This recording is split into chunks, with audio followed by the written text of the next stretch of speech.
emerge from my slumber, awaken from this spell. The ocean I've been under lifts me in its swell, leaving in the undertow sorrow and regret, breathing into life a sweetness I will not forget.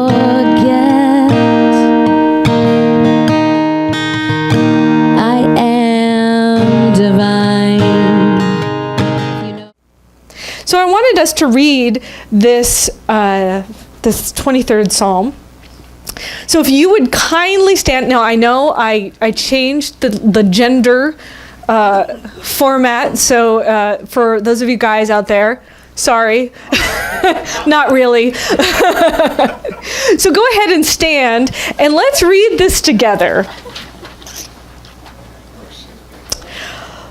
The Lord is my shepherd, I shall not want. She maketh me to lie down in green pastures. She leadeth me beside the still waters. It restoreth my soul. It leadeth me in the paths of righteousness for his sake. Yea, though I walk through the valley of the shadow of death, I will fear no evil, for thou art with me. Thy rod and thy staff, they comfort me. Thou preparest a table before me in the presence of mine enemies. Thou anointed my head with oil, my cup runneth over.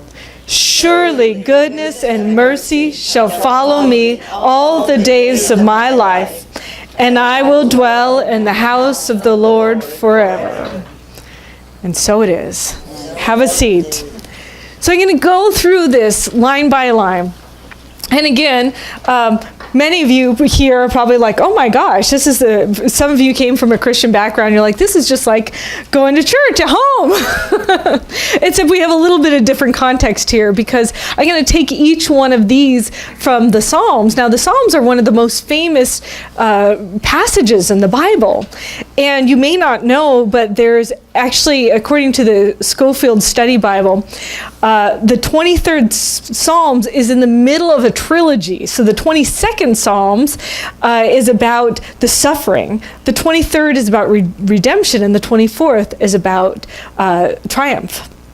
So we can emphasize each one of those processes, and we can overlay them in our life and realize that each one of us is on a hero and a heroine's journey. That each one of us has different things going on in our life, and that we are taking these on as part of who we are, and how we can use this as a model for us to live a life that is successful and prosperous and joyful, and not to let the obstacles bring us down. So the Lord is my shepherd. Lord is another word for Christ. I shall not want. Ernest Holmes says, and Ernest Holmes, he studied the Psalms. He has 42 mentions of the Psalms in the Science of Mind textbook. So he talked about the shepherd as a loving presence, guarding, guiding, and keeping. Now remember the oak tree possibility? The Lord is my shepherd, I shall not want. The Christ is my shepherd. It is within me. That potential is within me. I shall not want. It's already here. And we can access this aspect of ourselves by doing the spiritual practices that we teach here. We teach classes, we teach different spiritual practices. You have meditation, you have prayer, circulation, connection, community, education. All of those are different spiritual practices, and those are ways that we can go in and we can connect with that Christ on who we are. He maketh me to lie down, or she maketh me to lie down in green pastures. She leadeth me beside the still waters. So green pastures represent a relaxation in the midst of abundance. Still waters indicates the river of life in which there is no conflict. Now imagine that. We must relax in the midst of our abundance, where there is no conflict in our life. The next line, it restoreth my soul. It leadeth me into the path of righteousness for his or her name's sake. Basically, it's the opportunity for us to let go. Our soul cannot be restored by the river of life unless it lets go of the past, and it discovers a new future going in around it. And when we follow the pathway of righteousness, and righteousness means right useness. I know that whenever I was first heard the righteousness, I thought of the ego, right? But it's not about the ego. It's about rightly using that divine connection in a way that supports ourselves and the entire planet, all of humanity. That's right useness. When we take the name of the divine with us or as us, then we're in alignment with the great harmony of the universe. And just so you know, Ernest Holmes said that for every death, there is a resurrection. This is the way of life. This is the way of evolution. So God is ever evolving. The infinite universe is ever evolving. I don't care if you call it God or if you call it the quantum field, whatever you call it, it is ever evolving. And in order for it to evolve, aspects of it have to be released and new aspects have to be taken on. And so each and every one of us may have these times in our life where it's time to release and let go of aspects of ourselves and time to embrace the newness.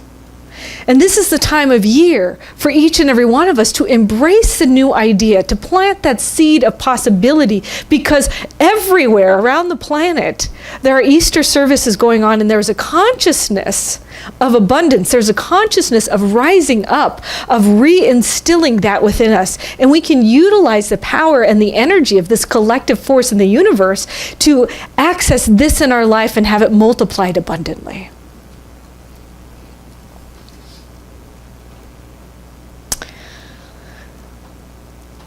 Yea, though I walk through the valley of the shadow of death, I will fear no evil, for thou art with me.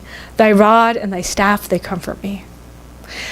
I've read this before at memorials, at funerals a lot. It's not any death, though. Every beginning is an ending, and every ending is a beginning. And I think that I'm getting more and more clarity as to how that's happening in each one of our lives. Whenever my dad died, he died in 2009, I was in ministerial school. And it was the most difficult thing as yet I've ever had to deal with. Because I was and am very much in love with my father. And you could call me daddy's girl. I'm also mommy's girl too, but I'm both. You can get that, right? But I was the only girl in the family. I have a brother too. And it was unexpected when my dad died. I didn't get to go see him.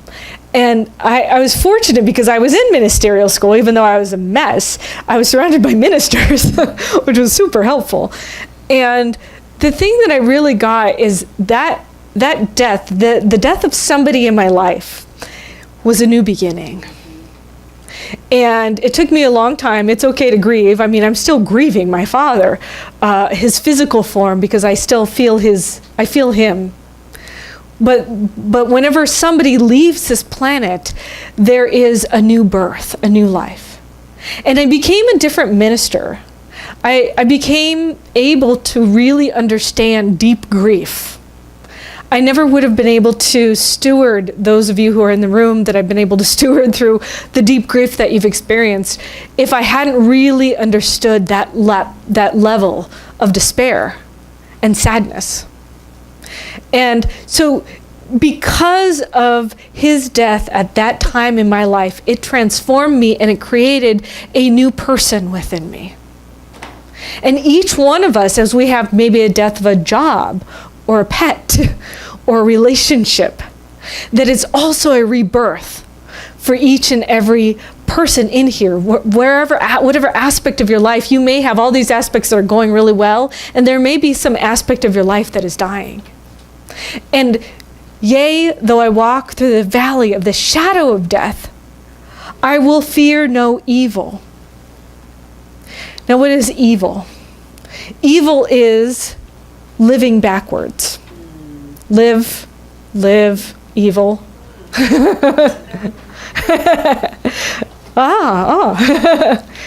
It's living backwards. And oftentimes evil just means that we're disconnected from our source. We're reacting or behaving or going into fear mode. Yea, though I walk through the valley of the shadow of death, I will fear no evil, for thou art with me. Remember the Christ within. Thy rod and thy staff comfort me. The rod was used by the shepherd to protect himself and his sheep. But it refers to the staff of the law of good. And the law of good is the law that good is ever expanding in our life. And whenever I take this death and I recognize and know that because of the death, I'm constantly guarded and guided by the law of good, that I can step into this new way of being to know that there is something that is preparing the way before me, that is keeping me safe through this process as I'm ushered through it.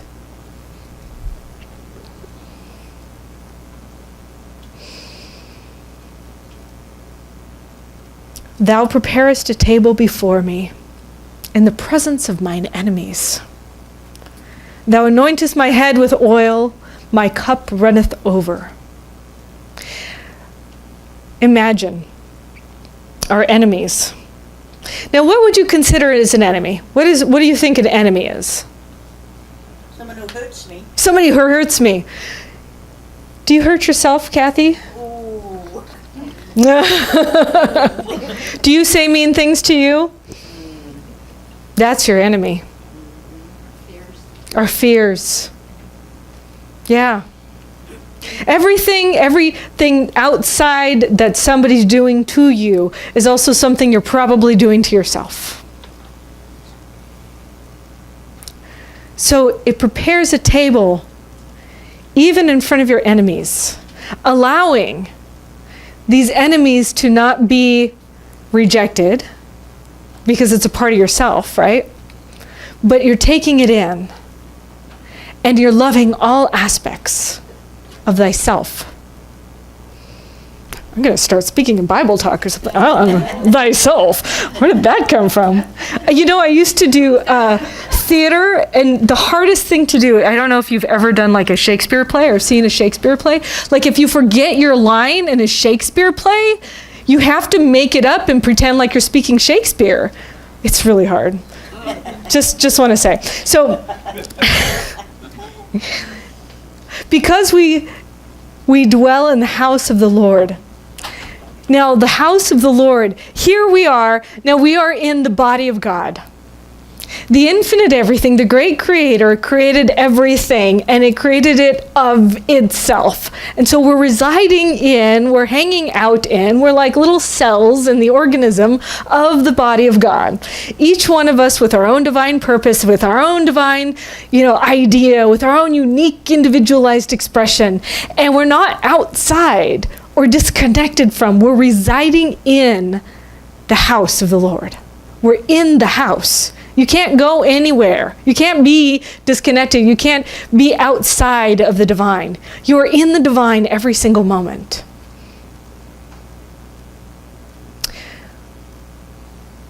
Thou anointest my head with oil. My cup runneth over. Now, in ancient times, it was part of a welcoming, a blessing, to anoint the forehead with oil. It was an honoring of the person. And they also had an honoring of the feet, anointing the feet with oil too. Which meant I give the best of what I have and I anoint you as a holy person. And so each and every one of us are anointed with that oil. You're already anointed with that oil. My cup runneth over. It's as if the divine is pouring that, whatever it is, wine, water, whatever it is, just pouring it in your cup, coffee, if you're Kathy. And it runs over. There's so much pouring into your life that your cup runneth over. And that gives the opportunity to realize that no matter what, we're anointed with a deeper understanding, and we're divinely guided to knowledge and resources that we need to face the obstacles that are in our world, to face our own fears, right? Our own voices in our head that are taking us down, that are tearing us down. Goodness will always be available to us. There's a presence that goes within us, and it is the all-conquering power of the law of good. So no matter what, if you made a mistake, I made a few mistakes in my life. Anybody? I made a few mistakes, yeah. It doesn't matter because the law of good is always in my life. And what I put my attention on increases. So this entire aspect shows us, I love this last line here, surely goodness and mercy shall follow me all the days of my life, and I will dwell in the house of the Lord forever. Goodness, mercy. I want some goodness. And mercy. Mercy is not just, it almost like on one hand I get that context of like, oh, mercy. I think in our society we get to this place where again it's like an egotistical thing, like, oh, I'm gonna give you mercy, or I'm gonna give you forgiveness. It's not like that. It's kind of like, if I made a mistake, then I'm instantly forgiven. And it's not the infinite that needs to forgive me because the infinite didn't even judge me. It's myself. So surely I have mercy in myself and my life.